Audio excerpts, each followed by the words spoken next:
우리 안에 있는 진정한 우리의 근본 원인, 만유의 주제인 참 나는 우리의 의식이죠. 우리의 상상력입니다.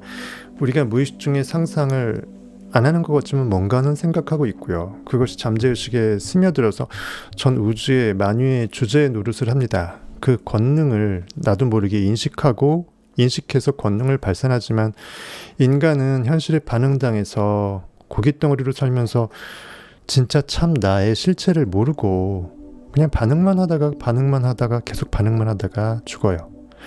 그러면서 현실 푸념만 하죠. 내가 창조를 해서 네거티브 창조해서 이 모양 이 꼴인지도 모르고 그 미스터리를 알려고도 하지 않고 그렇게 살다가 그냥 죽어버립니다. 그런 모순을 우리가 이제는 깨야 될 때가 오지 않았을까 싶네요. 그래서 네빌 고다드는 우리에게 상상의 힘을 통해서 다른 게 아니다. 내 안에 있는 크라이스트, 구세주는 나와 분리될 수가 없는, 아무리 내가 나로서 상상하지 않고 살려고 해도 어쨌든 간에 무언가 생각을 하고 있고 내 잠재의식에 무언가 씨앗을 심어내기 때문에 그 모든 것이 나의 상상이다. 그래서 모든 마음의 그 모든 것이 나의 현실을 그대로 주관하고 있기 때문에 이제는 우리가 적극적으로 가장 최선, God is good, 내 안에 있는 신이, 내 안에 있는 기저에 있는 나의 존재의식이 나로 하여금 가장 원하는 최극상의 상태로서 존재할 수 있도록 내가 상상의 최선을 해나가야 된다. 그래서 God is good이고 내 안에는 하나님은, 상상력은, 크라이스트는 가장 좋은 것을 상상할 수 있도록 나에게 자유의지를 주신 것이다. 그렇게 보시면 될 것 같습니다. 그래서 하나님은 너를 우리 인간 각자의 현실의 모습을 계속 이렇게 만들어 나가고 있습니다. 졸지도 주무시지도 않는 내 안에 있는 의식의 전능함은 제일 신경계도 주관해서 우리가 편하게 쉴 수 있고 알파파, 세타파, 감마파에 이르게끔 할 수 있지 않습니까? 부활 시리즈부터 다시 같이 보시길 바라겠고요. 33개의 계단에서 상상의 힘 이제 들어가겠습니다. 책이야 어차피 여러분들 다 갖고 계실 거니까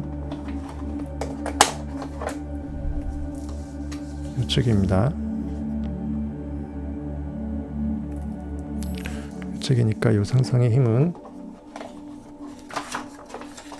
얇은 책이고 보기도 편해요. 구입하셔서 주길 바라겠습니다. 네빌 고다드 앞에 사진이 있고 듣는 자가 아닌 실천하는 자가 되세요라고 문구가 되어 있네요. 믿음은 들음에서 나고 행하지 않은 믿음은 또 죽은 믿음이기 때문에 들어서 믿게 되면 그것을 꽝 도장을 찍어내야 될 줄 알겠습니다. 네빌의 삶을 간략하게 요약을 해보자면요.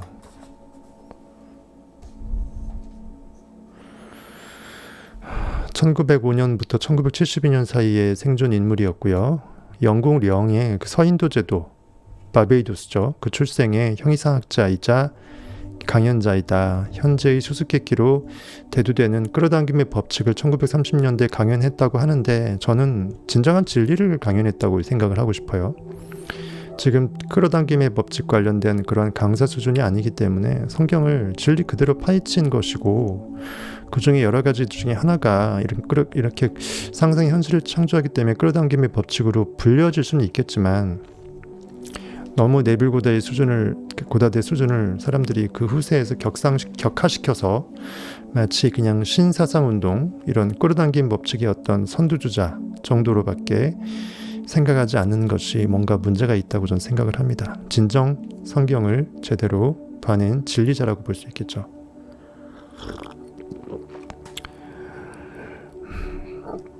생애를 보면 서인도 제도의 바베이도스에서 1905년 구남 일녀 중 넷째로 태어났다. 17살 되던 해에 드라마를 배우기 위해 미국으로 건너간다.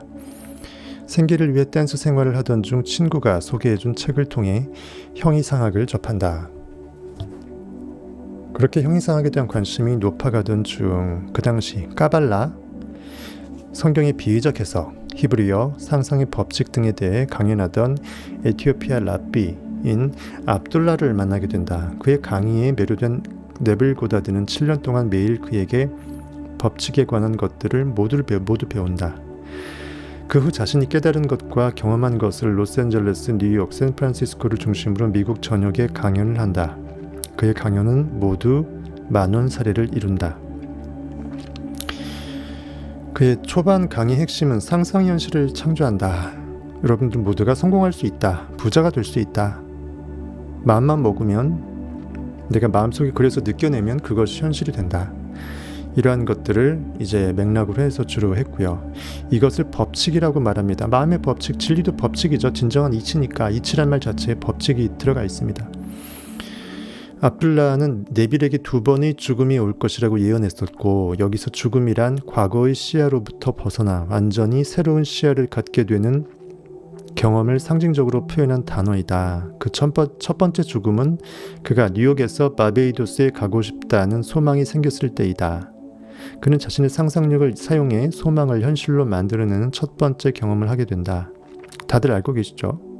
돈 한 푼 없었는데 어떻게든 가게 됐고, 형이 또 돈을 보내주고 문제없이 갔다 오게 됐습니다. 바베이도스에 가고자 한다니까 압둘라가 그랬죠. 자네가 지금 이 방문을 나가는 서는 순간 이미 자네는, 넬빌 고다드 자네는 바베이도스에 있네라고 해버렸죠. 그렇죠? 이미 있다라고 느끼는 현재, 이미 그렇게 돼버린 현재 지금 이 순간을 느껴버리는 것입니다. 이미 있는 것입니다. 결과 위에서 상상하는 것이죠. 어떻게 가게 되는지는 굳이 따지지 말라는 것입니다. 이미 자네는 이미 바베이도스에 있네. 우리도 원하는 꿈이 무엇이든지 이미 목적을 이루었음을 완벽하게 느끼는 그 결과 위에서 상상하는 그런 연습을 해야 될 것입니다. 이로써 상상 현실을 창조한다는 확신을 갖게 되면서 세상을 바라보는 시야가 뒤바뀌게 됩니다. 압둘라가 세상을 떠난 후 네빌은 그가 압둘라에게 배웠던 그 법칙을 미국 전역에 강의합니다. 저녁에. 그러던 중 그는 압둘라가 예언했던 또 한 번의 상징적인 죽음, 2번째 죽음을 맞이하게 됩니다. 그것은 영적 부활이죠. 레저렉션을 직접 경험하고 약속이라는 그 부르심을 입게 됩니다. 그래서 말년에는 네빌 고다드는 이 부활과 관련해서, 약속 언약과 관련해서만 강의를 했죠. 그래서 좀 그렇게 많이 오지 않고 부와 성공을 알려주지 않기 때문에 많이 사람들이 오지 않았다고 우리가 알고 있죠. 네빌은 1959년부터 1260일간 한 3년 남짓입니다. 3년 반 정도. 마치 예수께서 공생에 있던 성경에서의 그것처럼 3년 남짓이에요. 일정한 내면의 경험을 갖는다. 그것은 자신 안에서 또 하나의 자아가 깨어나는 신비적이면서 상징적인 경험이었다. 그는 이렇게 말했다. 나는 그것을 경험하기 전까지는 그 누구에게서 이것에 대해 들어본 적도 없었습니다. 듣도 보도 못했던 전무후 상상도 못했던 것을 실제로 체험하니까 이런 말을 할 수 있는 거죠. 압둘라한테 배웠음에도 불구하고 이런 영적 체험은 상상도 못했던 것입니다. 그 경험은 그의 여름에 시작되어 3년 반 동안 진행되었습니다. 그 경험을 겪은 후 1960년도와 70년도의 강연에서는 법칙보다 약속을 더 강조했다. 당신은 상상의 힘을 이용해서 자신의 환경을 바꿀 수 있습니다. 하지만 그것은 영원하지 않습니다. 보이는 것은 잠깐이요. 보이지 않는 것이 영원하기 때문이죠. 그러니까 원인이 그러하기에 결과가 그렇게 됐을 뿐이기 때문에 원인에 집중하는 삶을 살지 않고 그 결과를 도출시키기 위해서 원인을 써먹는 삶으로 사용법 정도로밖에 여기지 않게 되니까 그것의 한계를 네빌 고다드는 부활, 약속을 이렇게 천명하면서 완벽하게 진리 그 자체가 되기를, 사람들이 그렇게 되기를 바랬던 것 같습니다. 당신은 상상력을 이용해서 큰 부를 얻거나 유명해지거나 이런 일들을 할 수 있습니다. 하지만 당신이란 존재 자체의 진짜 목적은 내가 존재하는데, 의식으로 존재하는데, 전 우주적인 인식 권능 그 자체인 내가 나로서 지금 이 순간 자각하고 존재할 수 있는 그 궁극의 목적은 뭐냐 이거죠. 이것이 아닙니다. 단순히 잘 먹고 잘 살고 그게 아니라는 거죠. 바로 언약, 약속을 성취하는 것입니다. 내 안에서 하나님이 완벽하게 영적으로 부활해서 내 자각이 완벽하게 부활 그 자체로서 깨어나는 겁니다. 그가 이렇게 약속에 대한 강의를 하게 되자 세속적인 성취만을 바라는 청중들은 하나둘씩 떠나기 시작했다. 그들에게는 지금 당장의 현실만이 중요했기 때문이다. 그러자 강의실을 대관해주던 사람들은 다시 예전의 강의로 돌아가라고 말한다. 하지만 네빌 고다드는 자신의 뜻을 꺾지 않고 자신이 지금 이곳에 살아있는 이유, 아직 죽음으로 육체의 옷을 벗지 않고 이 세상에 남아있는 그 사명을 다했다라는 거죠. 마침 또 3년 남짓이기 때문에 예수 그리스도의 공생이 비슷합니다. 내 안에 진리가 깨어났을 때 진리가 일하는 기간이 이 3년, 완전수 3년 남짓이지 않을까라는 생각도 해보고요. 삶과 죽음에 대한 관점, 그는 죽음에 대해 이렇게 말했다. 당신은 문을 열고 새로운 곳으로 가게 됩니다. 우린 그 문을 소위 말해서 죽음이라고 합니다. 죽음은 단지 그뿐입니다. 우리 의식의 본향으로 넘어가는 회전문이라고 볼 수 있겠죠. 우리가 죽은 즉시 다시 이 세상처럼 회복됩니다. 완벽한 불교적인 윤회설이라고 볼 수는 없지만 어쨌든 다시 내가 그리스도로 깨어날 수 있는 완벽한 영적 부활을 체험할 수 있는 기회가 주어진다라는 의미에서, 그런 의미에서의 어떤 그 영혼의 세계에서의 또 다른 기회, 그런 의미에서의 어떤 환생이나 또 다른 현실에서의 어떤 태어남, 이것을 네빌 고다들은 주장을 하고 있습니다. 충분히 일리가 있어요. 왜냐하면 결국은 내 안에 있는 하나님은 진리인데 진리가 누구는 깨어나고 누구는 깨어나지 못한다면 진리 자체가 스스로 완벽성을 발견하지 못한 거잖아요. 그리고 저 안에 있는 진리나 내 안에 있는 진리나 네빌 안에 있는 진리나 똑같은 진리라면 똑같은 진리가 왜 네빌한테서는 깨어나고 네빌이 아닌 대부분의 사람들에서는 깨어나지 않아야 됩니까? 그렇게 본다면 네빌의 이 생각도 충분히 일리가 있습니다.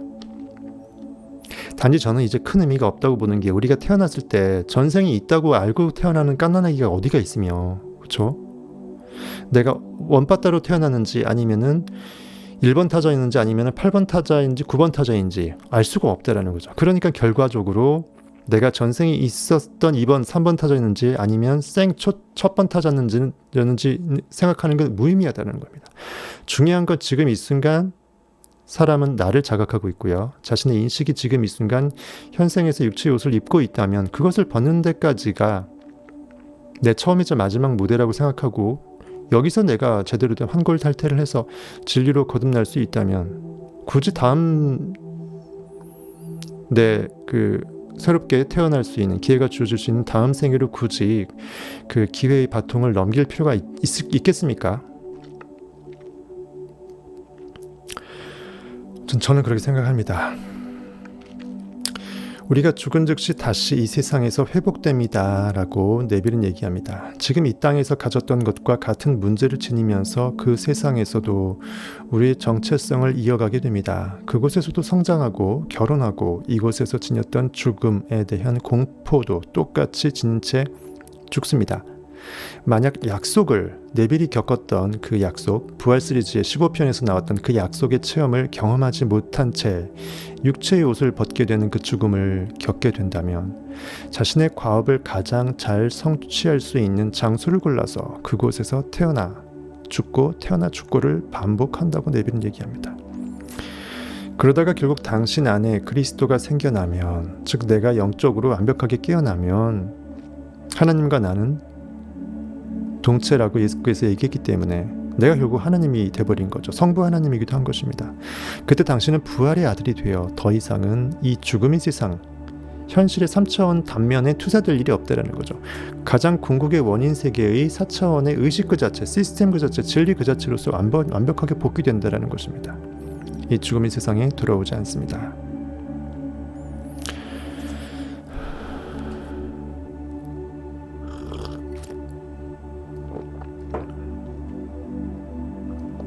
예, 줄리님 오셨네요.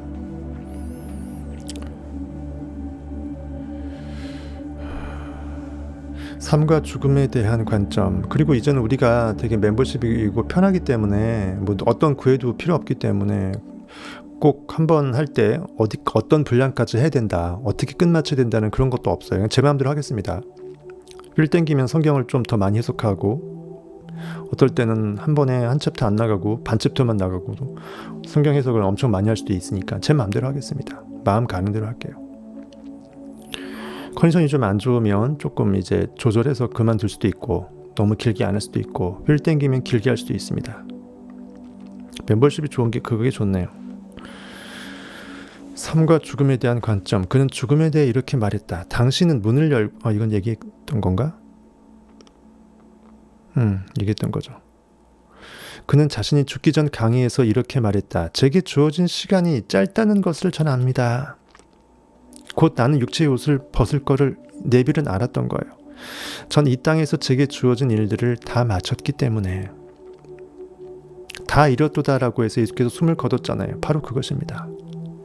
이곳을 떠나기를 열렬히 바라고 있습니다. 완벽하게 내 아버지의 품으로 아버지 그 자체로서 I am 그 자체로 완복되기를 바란다라는 거죠. 무의미하다라는 걸 깨달은 거예요. 내가 여기에 3차원 투영물 고깃덩어리 옷을 입고 있을 이유가 없음을 완벽하게 느꼈다라는 것입니다. 진리의 맛을 본 사람이 진리가 아닌 진리의 투영물 상황에 그림자 투영물 상황에 있기를 원하겠어요. 입장 보고 생각해 보세요.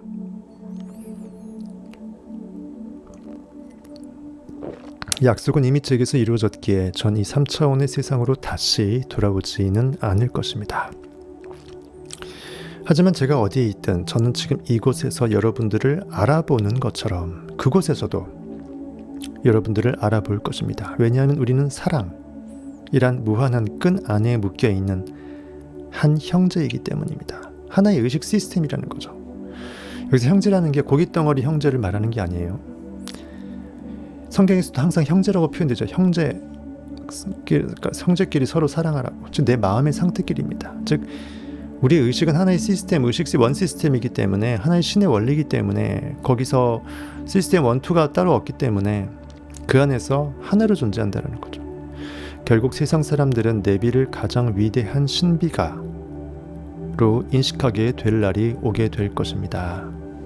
조셉 모피가 했단 말이죠. 하지만 신비가라는 말도 좀 폄하한 거예요. 제가 보기에는 진리 그 자체라고 봐야 돼요. 완벽하게 진리로 깨어난 자 정도로 진리를 제대로 역설한 자 정도로 모시는 게 맞죠. 그 인간 고깃덩어리를 모신다라는 게 아니라 그 안에 완벽하게 진리로 밝혀서 서내진 그 진리 자체를 우리는 숭앙할 필요가 있다는 것입니다. 왜? 그것이 참 나이기 때문이죠.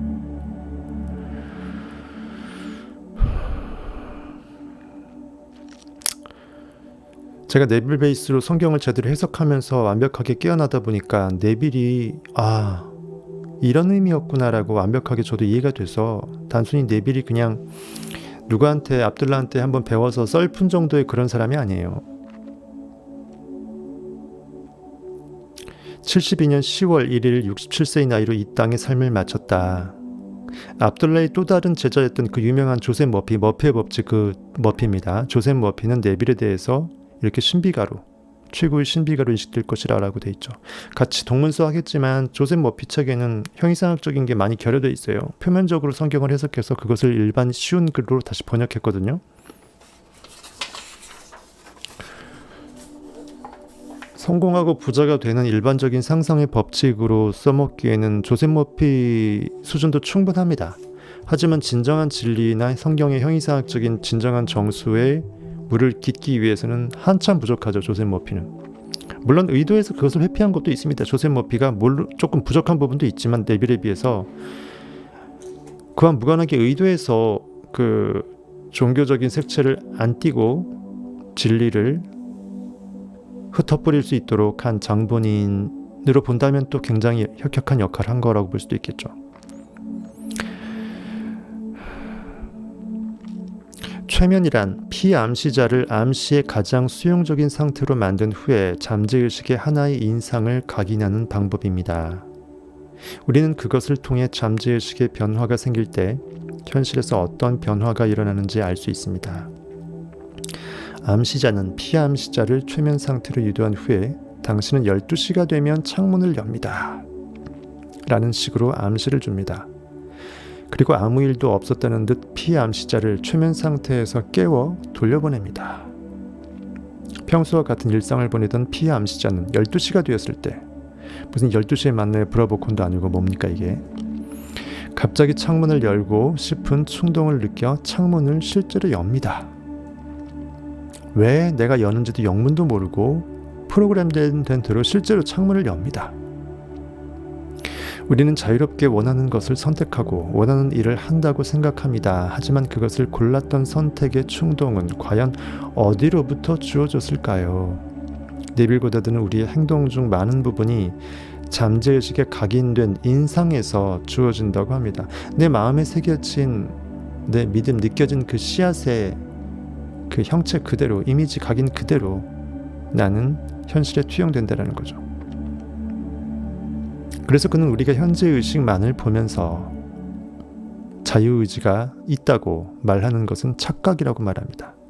이미 새겨진 무의식 잠재의식 가운데 프로그램 되어진 그것이 진짜 나인데, 그것이 내 안에 있는 전능자 하나님인데, 그것과 달리 현재 내가 이성적으로 깨어나서 생각하는 그 현재의식이 나를 주관한다라고 생각하는 건 오산이라는 거죠. 그렇다고 이 말이 우리가 현실을 개척할 힘이 없다는 뜻이 아니라 우리 일상의 결정과 의지가 잠재의식의 결정을 따를 수밖에 없음을 뜻한다는 의미이죠. 살아오면서 실패도 하고 성공도 했을 것입니다. 왜 그 일에 실패했나요? 왜 그 당시 그런 결정을 해서 실패를 경험했었나요? 왜 그 일에 성공했었나요? 어떻게 그런 용기가 생겨서 혹은 어떻게 그런 운 좋은 결정을 해서 그런 일에 성공할 수 있었나요? 단지 운이라고만 말할 수 있을까요? 땅에서 발이 떨어지지 않는다고 누군가에게 최면을 걸었다면 최면을 풀리기 전까지는 실제로 그는 꼼짝도 하지 못합니다. 자신을 막고 있는 외부적인 장애는 그 어디에도 없음에도 말이죠. 생각해보세요. 만약 우리의 잠재의식에 실패하는 모습만이 각인되어 있다면, 혹은 불가능처럼 바라보는 시선만이 각인되어 있다면, 과연 우리는 어떠한 결과를 경험하게 될까요? 우리는 조금씩 상황을 달리하지만 어떤 식의 최면에 걸려있는 상태입니다. 상상이 현실을 창조한다. 세상 사람들은 이 말을 미신적이고 허구적인 말로 받아들입니다. 하지만 잠재의식에 대해 알게 된다면 이 말은 더 이상 미신적이고 허구적인 것이 아니라는 것을 깨닫게 됩니다. 그리고 우리의 삶을 변화시키기 위해 자연스레 잠재의식의 영역을 살펴보게 됩니다. 잠재의식은 우리 삶에서 가장 중요한 부분입니다. 하지만 그것에 대해 밝혀진 것이 너무 적기에 사람들은 그것의 중요성을 모르고 삽니다. 그래서 대부분의 사람들은 상상력을 이용해서 잠재의식을 주체적으로 원하는 방향으로 만들려 하고 있지 않고 의지와 결심의 힘만을 맹신한 채 현재의식의 이성적인 의지만을 계속 이제 힘주는 거죠. 성경에 분명 힘으로도 능으로도 불가하고 하나님의 영으로만 가능하다고 했는데 말이죠. 매번 똑같은 실패를 반복하며 삽니다. 계속 그 현재의식이 도끼만 찍어내는 거지. 내 잠재의식 하나님을 바꿀 생각을 하지 않고 영을 바꿀 생각하지 않고 디스펜자도 얘기했잖아요. 모든 의식의 프로테이즈 중에 현재의식은 얼마 안 되고 대부분 잠재의식이 대부분 90% 이상이었잖아요. 그 경계를 가로막고 있는 게 현실에 분석하는, 현실에 반응당하는 마음이 가로막고 있잖아요. 하나 되지 못하게. 선악을 판단하는 마음입니다. 그래서 에덴 동산에서 아담과 하와가 추방당한 것입니다. 진정한 천국에 있지 못하는 이유가 잠재의식과 현재의식이 하나 될 수 없음이, 두 사람이 모인 것에 분명히 내가 너희와 함께 있다고 했던 그것처럼 두 마음이 하나 될 수, 모여서 하나 될 수 없게끔 하는 것은 현실에 반응당해서 현실에서 선악을 판단하고 무엇이 원인이고 결과인지를 판단하고 팩트라는 것에 완전히 눈이 팔려서 거기에서 뭔가 답을 추구하고 예수 그리스도 진리를 추구하려고 하니까 답이 안 나온다는 거예요. 성경을 문자적으로 해석하고 말이죠.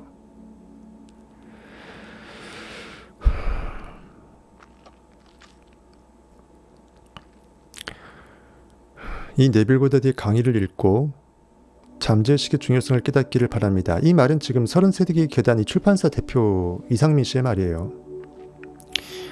이 네빌 고다드의 강의를 읽고 잠재의식의 중요성을 깨닫기 바랍니다. 그리고 상상력이라는 쓰여지지 않은 마음의 근육을 개발해 보시기 바랍니다. 그것은 잠재의식을 바꿀 수 있는 매우 효과적인 도구라는 것을 깨닫게 될 것입니다. 전 지독하게도 나쁜 운이 저를 따라다닌다고 생각했던 적이 있었습니다. 그런데 저를 따라다니던 운명이라는 것은 없었고 그런 생각이 나를 이끌어간다는 것을 알게 된 후부터 조금씩 그 지독했던 불운으로부터 나올 수 있었습니다. 예전의 저와 같이 운명이라는 허상에 사로잡혀 있는 분들이 있다면 꼭 이 책을 읽고 이 책에서 방법을 찾아보시기 바랍니다. 다른 이유나 변명을 대지 말고 모든 것의 원인을 상상과 생각에서 찾아보시기 바랍니다. 지금 이 상황에서 탈출할 수 있을 것입니다. 라고 이 출판사 대표는 강력히 주장합니다. 이 상상의 힘이란 책은 1954년도에 네빌 고다드가 책으로 출판했던 그 당시 실제 책이었던 Awakened Imagination, 깨어나게 된 상상력이란 뜻과 또 다른 작은 소책자 Search, S-E-E-R-C-H, Search, 그리고 1960년 이후에 대중들에게 강의했던 음성 파일 3개를 번역한 것입니다. 네빌 고다드는 자신의 강의에서 성경과 블레이크 시를 자주 인용합니다. 그의 강의에 익숙하지 않은 독자라면 갑작스럽게 인용되는 상징이 무슨 뜻인지 처음에는 어리둥절할 수도 있습니다. 하지만 계속 읽어본다면 그것들이 담고 있는 많은 뜻을 알게 될 것이고 왜 그렇게 어려운 상징들을 쓰는지도 이해할 수 있게 될 것입니다. 계속해서 읽으시고 이 책이 담고 있는 많은 뜻을 이해하여 자신의 삶에서 적용하기를 진심으로 기원합니다. 라고 출판사 대표는 이렇게 역설을 합니다.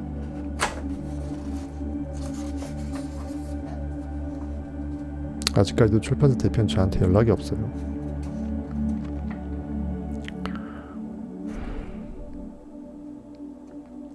너무 놀라서 연락이 없나? 내일도 못한 해석을 다 해버리니까. 어쨌든 이렇게 해서 이 작은 책인데 뭐 재밌습니다. Awakened Imagination이라는 걸로 해서 챕터가 8개 있고 Search라는 거가 또 하나 있고 네빌 고다드 음성 강의 또 3개가 있습니다. 보겠습니다.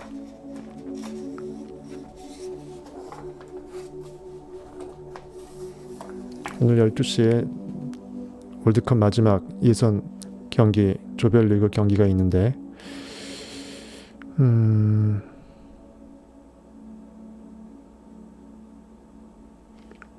오늘 이겨서 완벽하게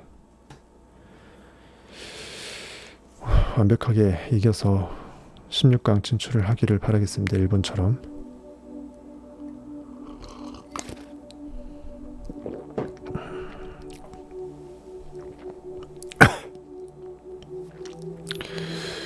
Awakened Imagination, 깨어난 상상력이라는 그 당시에 네빌 당시에 실제로 냈던 그 책의 제목이고요. 거기에 깨어난 상상력, 그것은 목표를 이루게 하는 힘, 소망을 성취하게 하는 힘. 챕터 1의 당신의 상상력은 누구입니까? 우리 인간 안의 상상력은 대체 누구입니까? 비밀의 가르침, 내부 세계의 고속도로, 교정용 가지치기 가위, 천국의 주화, 그것은 내 안에 있다, 창조는 끝났다, 하나님의 소중한 존재 등등으로 챕터가 8개가 나눠지고요. 네빌이 정말 예찬하는 윌리엄 블레이크의 예루살렘이라는 그 글이 있는데요. 예루살렘 안에 있는 글이 있는데 상상력, 그것은 진실하고 영원한 세계이다. 단조로운 이 세계는 단지 흐릿한 그림자일 뿐이다. 상상력에 비하면 현실은 그냥 흐릿한 그림자다. 인간의 삶이 기법과 과학이 아니고 무엇이겠는가? 진정한 진리는 허구 뜬구름이 아니라는 거죠. 그대로 법칙대로 율법의 1.1획도 땅의 허투루 떨어짐이 없다라고 성경에 되어 있는 것이 바로 그것을 상징합니다. 인간의 삶이 기법과 과학이 아니고 무엇이겠는가? 진정한 진리 원칙은 완벽하게 법칙에 들어맞을 수밖에 없음을 뜻하겠죠. 상상력이 지식보다 더 중요하다라고 알버트 아인슈타인이 얘기했다고 합니다.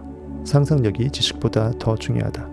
팩트 하나 더 많이 알고 사전 하나 달달 외우는 것이 중요한 것이 아니라 보이지 않는 것을 원인 세계에서 가장 원하는 최상의 것으로서 보고 느껴내는 그것이 전부다라는 거죠.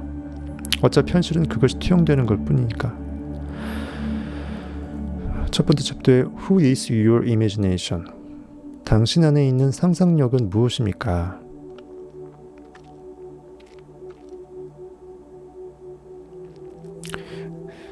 블레이크가 말했습니다. 나는 영원한 세상을 열어 인간이 가진 불멸의 눈을 뜨게 해서 생각의 세상으로 가기 위해 하나님의 가슴 속에 영혼이 확장되는 영원함으로 가기 위해 나의 위대한 작업을 쉬지 않는다. 그 작업터는 바로 인간의 상상력이다 라고 블레이크가 말했습니다. 보여지는 시공간에 한계 지어진 것이 아닌 그 너머 있는 진정한 나의 리얼리티, 나의 실제, 나의 의식의 영역, 나의 영원한 세상입니다. 그것을 나의 불멸의 영적 눈, 송가선을 틔워내서 완벽하게 영원히 밝혀지게 되면 나는 그 하나님, 절대자, 존재의식 IM의 가슴 속에 영혼이 확장되는 그 영혼 속으로 나는 무한대의 의식 속으로 갈 수가 있다는 거죠. 그러기 위해서 나의 상상력은 지금도 일을 한다는 것입니다. 그것이 나의 작업터래요. 어떤 단어들은 오랜 기간 사용되면서 낯선 속뜻을 너무 많이 담아 더 이상 어떤 의미도 나타내지 못하게 되었습니다. 진짜 본뜻이 사라지고 거짓 뜻이 이렇게 횡행하게 되는 그러한 단어들이 되게 많았잖아요. 어떤 경우에는 그 반대의 뜻을 담기도 하고요. 그만큼 진리는 왜곡되어 있고 은폐되었다는 것인데요. 그런 단어 중 하나가 바로 상상력입니다. 이 단어는 많은 종류의 의미를 담고 있는데 그중 일부는 완전히 상반되는 것도 있습니다. 상상력은 공상, 생각, 환각, 의심 등 다양한 상황에서 다양한 의미로 쓰입니다. 꿈도 마찬가지라 그랬죠. 꿈은 좋은 것으로도 쓰이지만 허상적인 것으로, 망상으로 쓰이기도 하잖아요. 이 단어는 딱히 정해진 상태나 의미도 없습니다.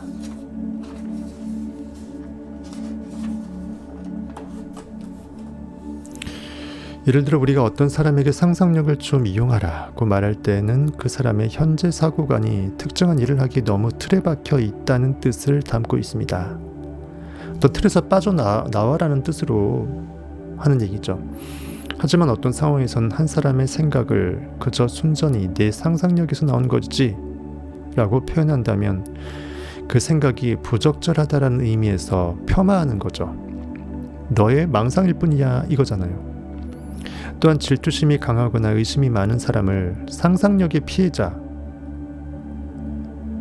말하는데 이는 그의 생각이 단순한 의심의 산물이라는 거죠. 사실이 아님을 의미합니다.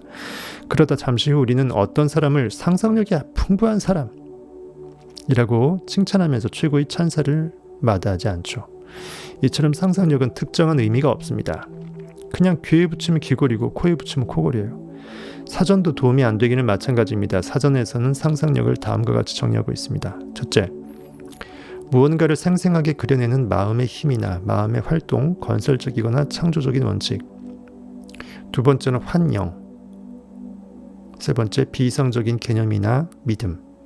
네 번째, 정신적인 구조를 포함하는 계획, 구성, 제도 등. 상상력에는 이처럼 많은 의미가 담겨 있지만 저는 인간의 상상력을 그 성경에서 나오는 그 사복음서 있죠. 복음서의 중심 인물과 동일한 것으로 보고 있습니다. 즉 지저스 크라이스트라는 거죠. 내 안에 구원자는 따로 있지 않다라는 거죠.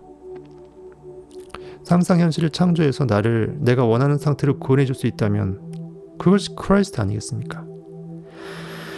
여기서 말하는 인간의 상상력이란 죄를 용서하고 우리의 목적을 달성하게 만드는 힘입니다 라고 하네요. 죄를 용서한다. 죄는 missing mark, 내가 원하는 것을 보이지 않는다는 이유로 느끼지 못하게끔 하는 나의 죄성, 리액트하게 하는 나의 마음이죠. 사탄입니다. 적그리스도예요. 그런 것들을 내가 용서할 수 있는 방법은 유일하게 하나밖에 없습니다. 진리로 치유되는 수밖에 없어요. 즉 상상력이 액팅이 활동을 해서 리액트하지 않을 수 있게끔, 더 이상 리액트의 리자도 생각이 안 날 수 있게끔 내가 스스로 나의 마음 상태를 용서하는 것이에요. 통장에 빵원인데 나는 1000억 부자가 될 거야 라고 내가 욕망이 상상력에 불을 지폈는데 내 또 다른 마음이 내 발목을 붙들고 있어요. 현실을 봐. 통장을 봐. 뭔 개소리야 하는 거죠. 그때 나에게 죄를 짓는 것은 나의 또 다른 이러한 네거티브한 현실에 반응당한 마음이죠. 바로 그 나의 부족함, 나의 실패, 나의 한계를 내가 용서하지 않으면 누가 용서해줘요? 바로 그 죄를 리액팅하는 나의 사탄적 본성을 내가 사랑하고 용서해서 껴안고 같이 가라는 거죠. 그 마음이 더 이상 없어져서 완벽하게 내 안에 있는 크라이스트를 찬양할 수 있는 그 상태로 한 마음 한 뜻으로 모두어서 사랑 그 자체로서 더 원리스 오브가 상상력 그 자체로서 크라이스트의 역할을 나가라는 것입니다. 만물이 그로 말미암아 지은 바 되었으니 지은 것이 하나도 그가 없이는 된 것이 없느니라. 유명한 말이죠. 요한복음 1장 1절로부터 3절까지 한번 볼까요? 아주 소수정예 그냥 개인과의 하듯이 하니 재밌네요. 요한복음 1장 3절.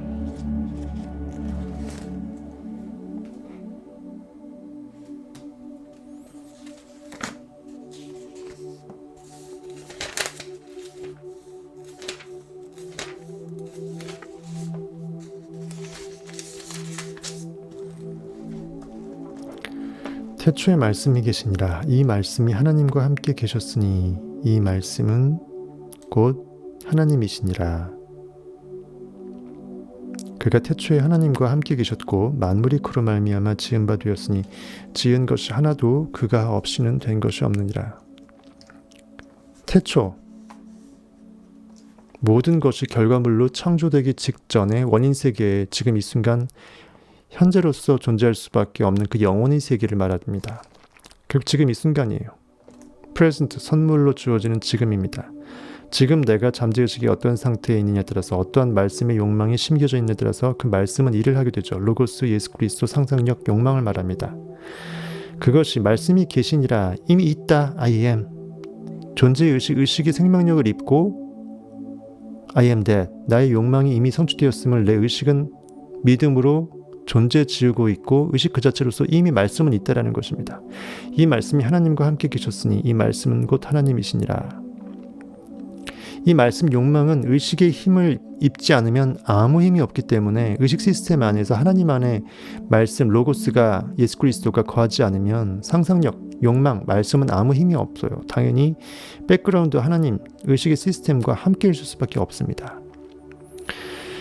그가 태초에 하나님과 함께 계셨고 만물이 그로 말미암아 현실에 있는 그 모든 천지 만물 결과들이 그로 말미암아 즉 상상의 결과물이다라는 거죠. 그로 말미암아 지은 바 되었으니 즉 말씀, 로고스, 욕망, 상상력 어떤 뜻하는 그것이 내 마음에 잠재의식에 새겨짐이 없었다면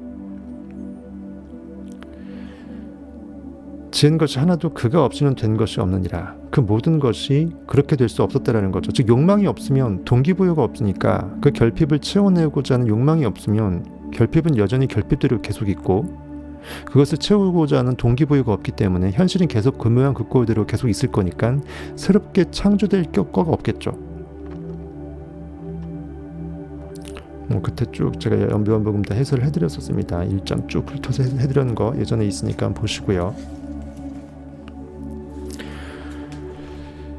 그처럼 말씀, 그리스도, 욕망 같이 보시면 될 것 같습니다.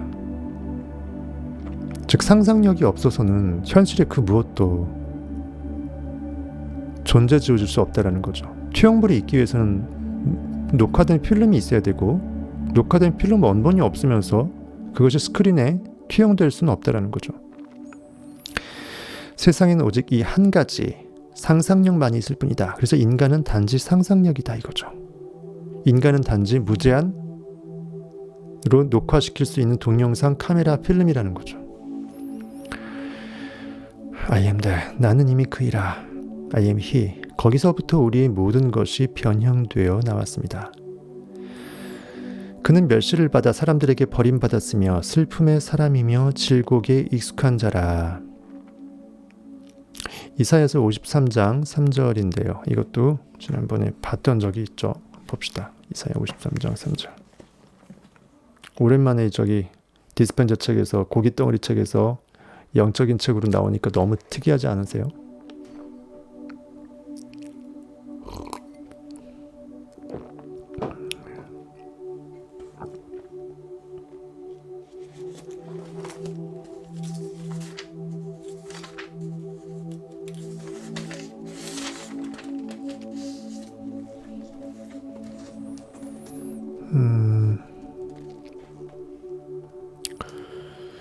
이사야 53장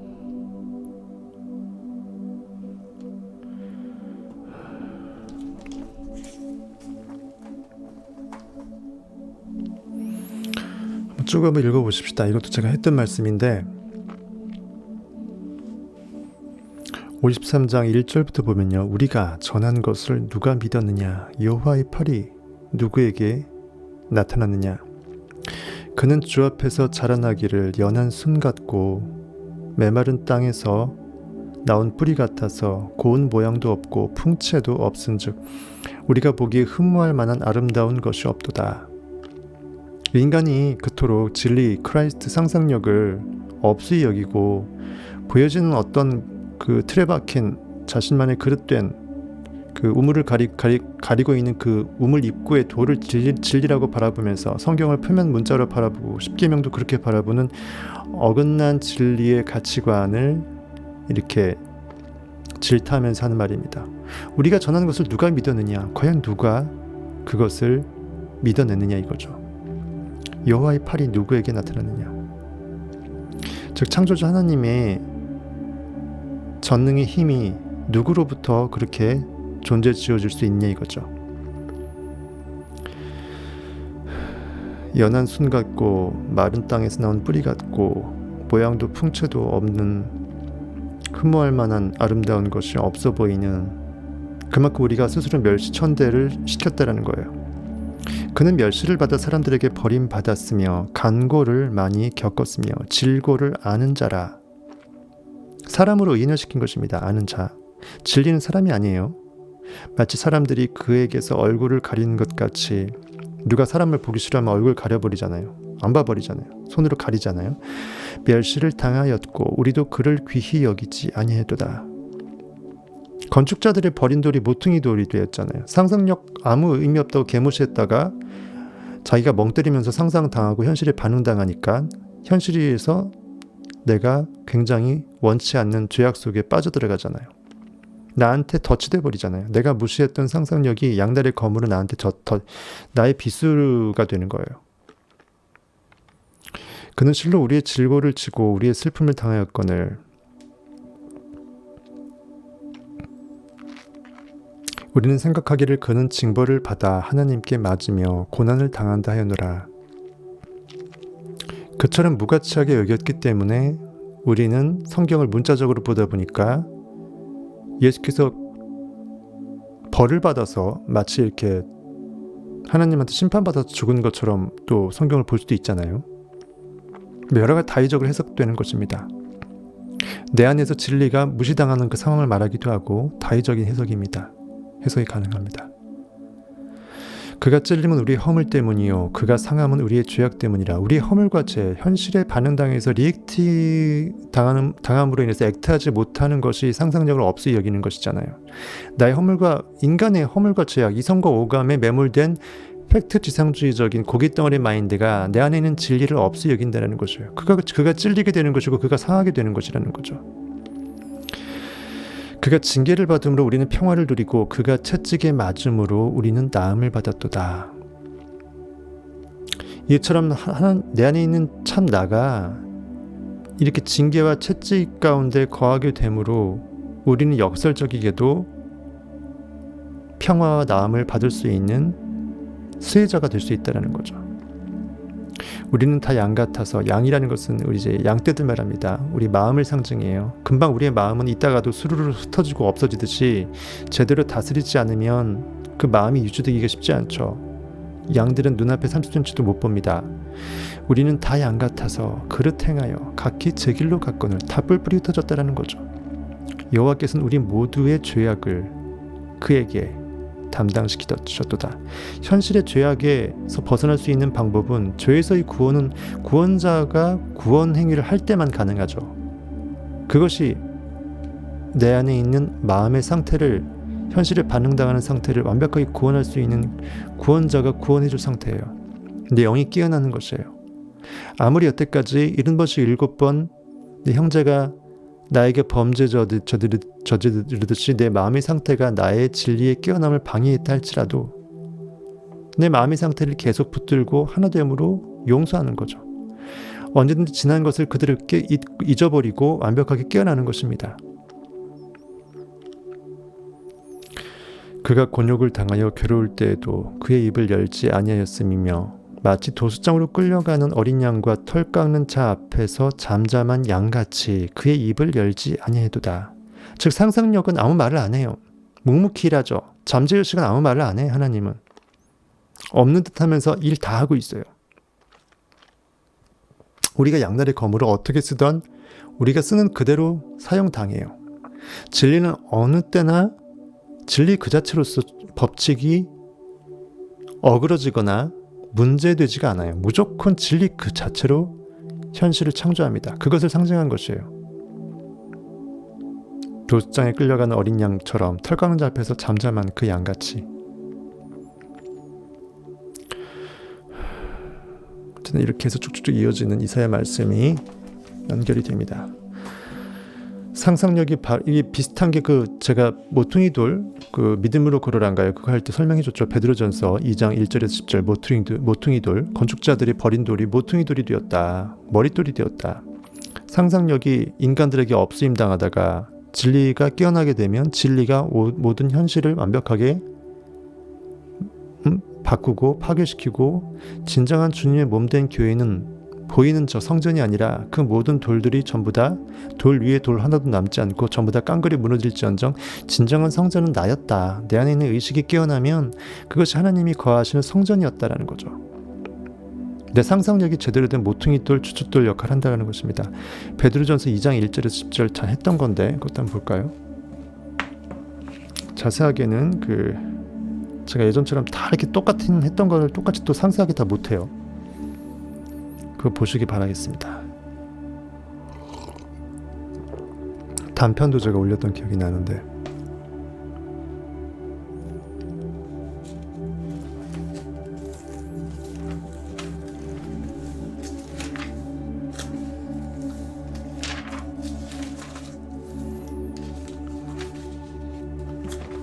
제가 필 받아서 한번 딱 쏟아냈던 거거든요. 더 이상 그때의 그 필이 최대한이기 때문에 또 똑같이 못 쏟아내요. 진이 빠져버려서 한번 쏟아냈던 부분들은 그 부분을 참조하시기 바라겠습니다.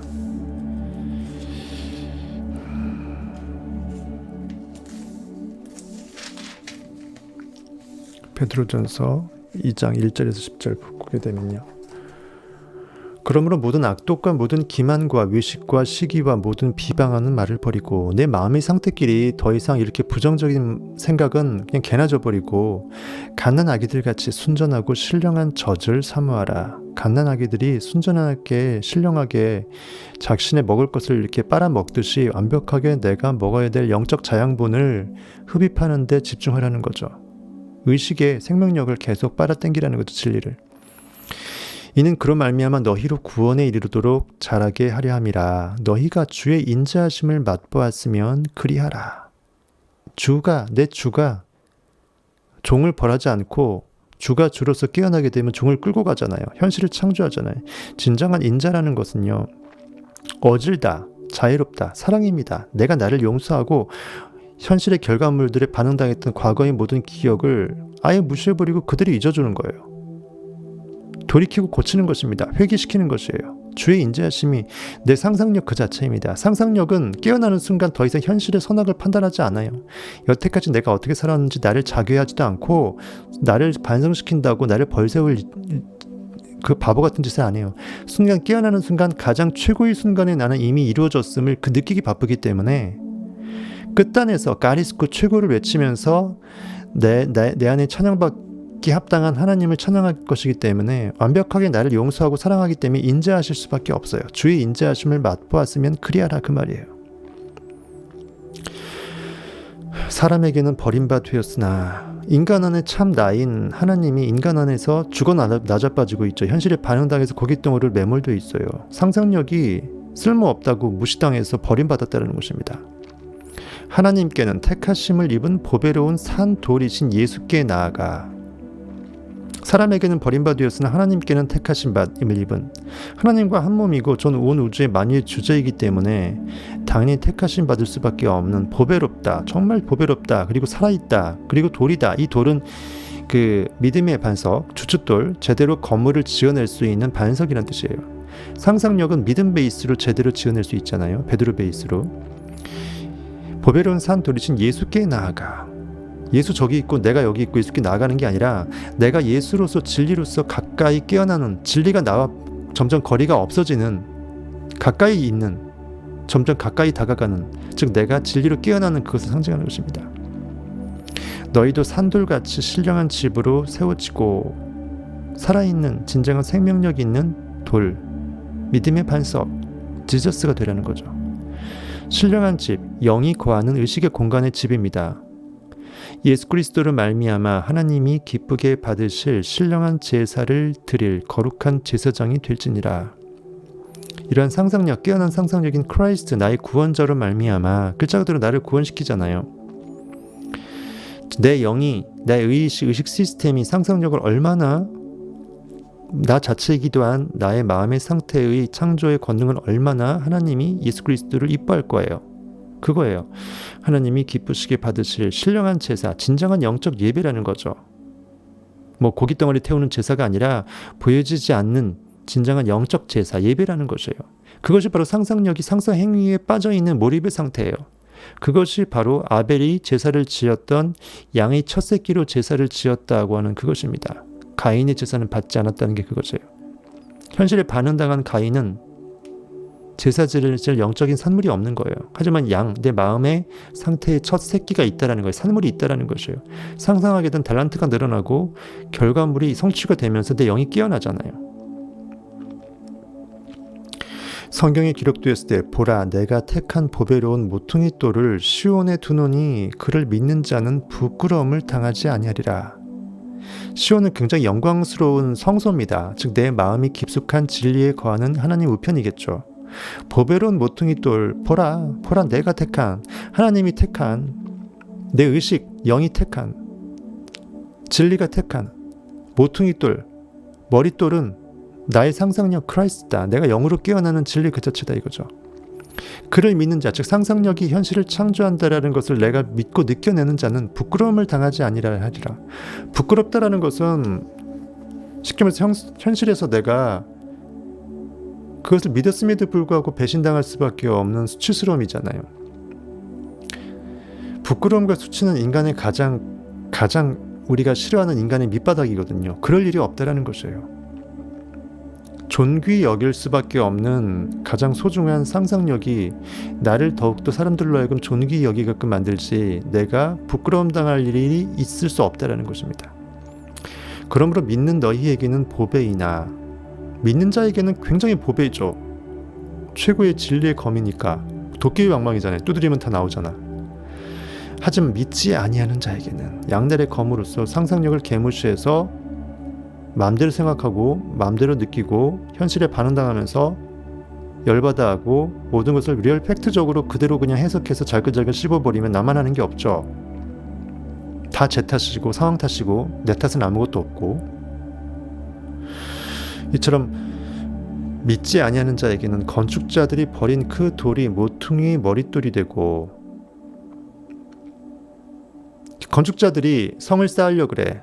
현실에서 뭔가 초롱성을 쌓아서 내가 원하는 꿈의 욕망을 쌓으려 그래. 근데 상상력은 아무 필요가 없기 때문에 불필요한 돌이라고 생각해서 버렸어. 그 현실에서 내가 내 꿈과 욕망을 추구하는 건축자들이 버려버린 그 상상력이라는 그 돌이 믿는 자에게는 모퉁이 머릿돌이 되고, 믿지 않은 자에게는 부딪히는 돌과 걸려 넘어지게 하는 바위가 되었다.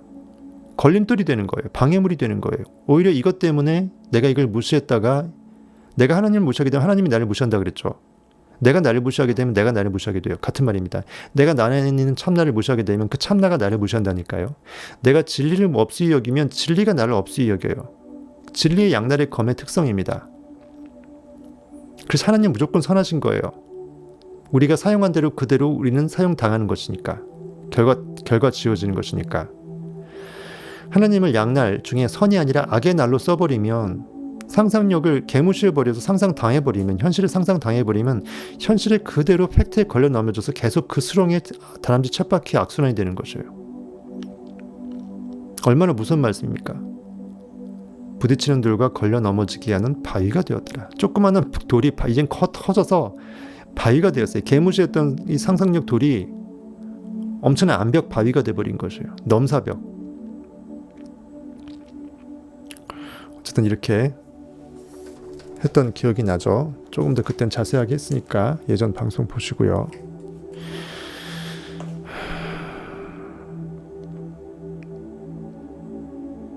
그러니까 제가 이걸 성경 해석하는 게 외워서 하는 게 아니라는 게 느껴지시겠죠. 필 따라 그냥 제가 필대로 그대로 느껴서 얘기하는 거예요. 외울 수도 없고 외워서도 안 되고.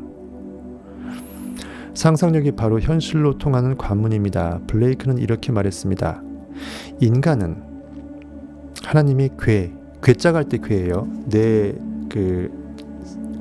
모퉁이가 있고 각이 있으면서 각 지워진 그러한 그릇 같은 걸 괴라 그러잖아요. 괴를 같이 한다. 즉 같이 어떤 그 틀을 같이 한다. 우리가 방주도, 노아의 방주도 모방자에서 그 괴잖아요. 노아의 방주도 그것을 상징하죠. 내 꼭지점. 상상력을 하려면은 영화 제작자가 있어야 되고, 작가를 섭외해서 스토리를 짜고, 감독을 통해서 연기자를 트레이닝하고, 연기 실제 액터가 액팅하듯이 이 네 괴가 그것을 상징합니다. 인간은 하나님의 괴이거나, 즉 인간은 인간 안에 있는 그 하나님의 괴 역할을 한다. 괴를 같이 한다고도 보통 표현하죠. 괴짝이라는 거예요. 그대로 하나님이 안에 들어와 있다는 것입니다. 땅과 물의 환영이다. 보통 이제 형이상학적으로 땅과 물은 의식을 상징하잖아요. 여호수아가 발바닥으로 밟는 그 모든 땅을 하나님께 주시겠다고 했잖아요. 여호수아는 조슈아, 요테바, 슈나인, 즉 예수하고 같은 어원입니다. 내 안에 있는 구원자 크라이스트는 제대로 창조할 수 있는 권능이 있기 때문에 원하는 땅을 밟아낼 정도로 의식이 믿음 베이스로 그곳에 거하게 되면 이미 그 상태가 돼버리잖아요. 물도 마찬가지죠. 물도 의식을 상징하잖아요. 진리를 상징하고. 즉 의식을 상징하는 땅과 물의 환영이다.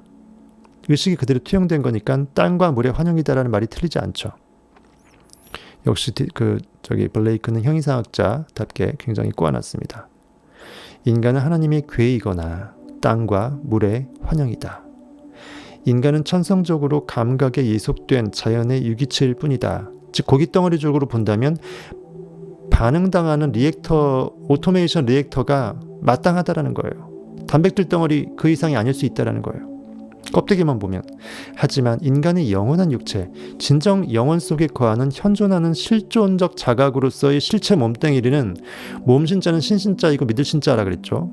그 실체는 상상력이고 그것이 곧 하나님이고 신성한 몸이다 라고 제대로 진리를 그냥 그대로 갈겼습니다.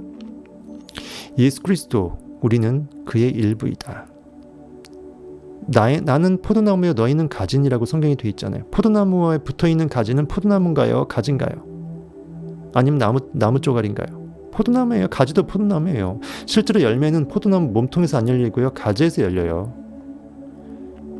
그렇잖아요. 몸통에서는 당연히 메인 몸통이 저기에서는 안 열리잖아요. 즉 내가 예수라는 말하고 뭐가 다른가요? 가지도 포도나무 맞잖아요. 그럼 포도나무 그 중간에 있는 그 중심 기둥에서 뻗어나온 가지도 포도나무 맞다면 우리가 가지라 그러면 우리도 예수 맞아요. 즉 상상력은 쉽게 말해서 하나 둘 셋 두부 못 자르듯이 자를 수 없다라는 것이에요. 의식 시스템도 마찬가지고. 멋지게 블레이크는 말해줬네요. 인간은 하나님의 괴이거나 땅과 물의 환영이다. 인간은 천성적으로 감각에 예속된 자연의 유기체일 뿐이다. 하지만 인간의 영원한 육체는 상상력이고 그것이 곧 하나님이고 신성의 몸이다. 예수 그리스도, 우리는 그의 일부이다.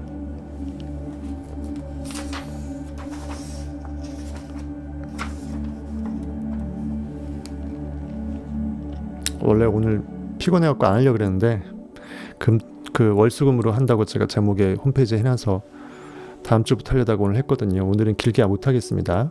계속 지금 연이어서 해서 목이 안 좋아요. 조금만 더 할게요. 저는 블레이크만큼 상상력이란 단어를 정확하고 훌륭하게 정의한 사람은 없다고 생각합니다. 라고 네빌 고다드는 블레이크를 굉장히 찬양합니다. 우리는 상상력을 통해 원하는 존재가 될 수 있는 힘을 갖게 됩니다. 또한 상상력을 통해 폭력으로 가득 찬 세상을 누그러뜨리고 바꿀 수도 있습니다. 디스펜서 통해서 다 우리 배웠잖아요. 우리의 마음이 정화가 되면 다른 사람들의 마음도 정화가 돼서 온 인류의 지구의 폭력이나 사건 사고가 줄어들었잖아요. 특히 집단적으로 이제 상상을 하게 되면요. 태고부터 풀리지 않는 미스터리, 즉 우리 안의 그리스도가 저 멀찍이 어딘가 뭐 공중에 붕붕 떠다니는 유령이 아니라 언젠가 내 앞에 눈으로 나타나게 될 예수, 나 예수거든 알아줄라, 이게 아니라 내 안에 진리라는 거죠. 진리는 눈에 안 보여야 정상이라는 거죠. 우리 안에 그리스도가 바로 상상력이라는 사실에 영적인 송과선, 뇌 안에 있는 영적인 눈, 그 영안이 깨어질 때, 눈을 뜰 때, 의식이 깨어날 때 우리와 가장 밀접하고도 가장 직접적인 원인 세계를 이루고 있는 것은 내 의식 시스템에서 잠재의식에 심겨진 그것이죠. 즉 상상력입니다. 상상력이라는 것을 깨닫습니다. 그리고는 오직 상상력에 의해 살 때만이 진실로 살아가는 것임을 깨닫게 됩니다. 우리가 살아있으면 뭘 뜻한다 그럴까요? 숨 쉬고 있으니까 살아있다 아니죠. 고깃덩어리가 숨을 쉬고 있는 것은 육체가 살아있는 거고요. 영이 살아있는 것은 진짜 알맹인데, 알맹인 영은요, 물로 항상 포도주를 만들어야 돼요. 예수 옆구리 창자국에서 물만이 아니라 피도 계속 흘러나가야 된다고 제가 얘기를 했죠. 우리가 살아있으면 항상 지금 이 순간보다 의식이 더 확장되고 깨어나고 거듭나지는 그 상태가 계속 연이어져야 되는 게 진짜 살아있음의 증거라고 했습니다. 그래서 욕망이 필요하고 그것이 나한테 엄청난 동기부여가 되는 것입니다.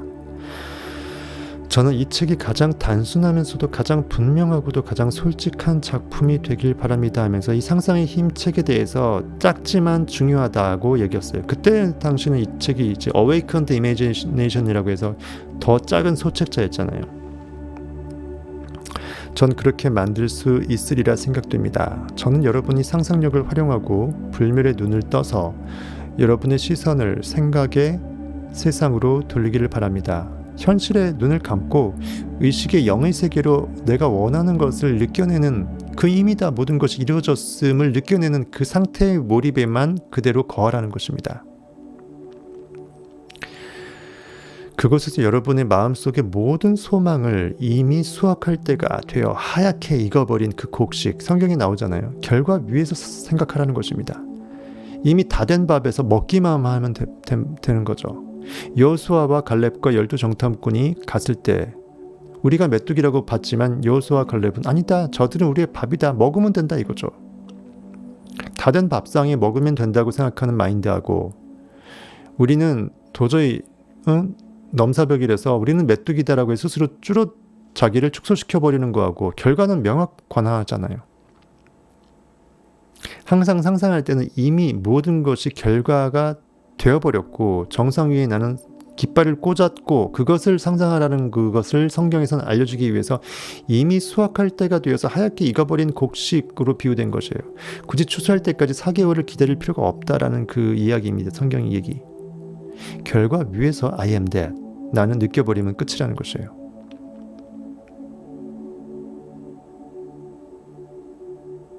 그 다음에 요한복음 10장 1절에서 21절은 굉장히 이거는 풀시리즈를 한번 제가 볼 생각이 있어서 예전에 했던 것인데 요거는 너무 시간이 많이 걸 것 같아서 오늘은 이만 하고 다음 시간에 그 챕터 1 20페이지부터 다시 한번 하도록 하겠습니다.